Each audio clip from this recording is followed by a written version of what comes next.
smart music world present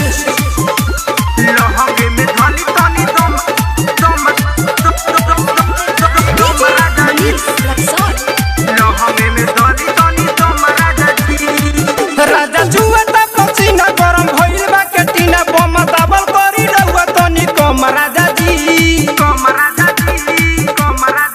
राजा जुआता पसीना गरम भइल बा केटीना बम दाबल करी रहुआ तनी कम राजा जी काहे करतानी इतना पानी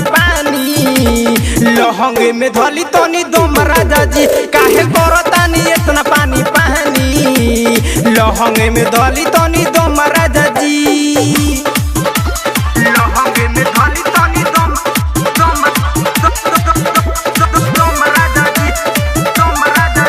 स्मार्ट डिजिटल रिकॉर्डिंग स्टूडियो फुलवंचल लहंगे में धली तनी दम राजा जी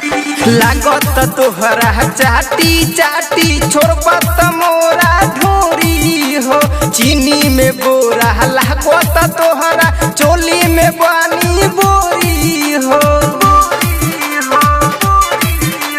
लागत तोहरा चाटी चाटी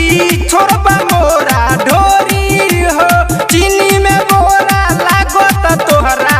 चोली में बोरा बानी हो नीचे मारता चोट देखी काट लेता ओठ अब हम हैरान हो गोइनी राजा जी काहे करतानी इतना पानी लहंगे में धली तनी दम राजा जी काहे करतानी इतना पानी लहंगे में धली तनी दम राजा जी लहंगे में धली तनी दम राजा जी लहंगे में धली तनी दम राजा जी बिनय बेदर्दी लाग जाई हरदी ऐसे जे करब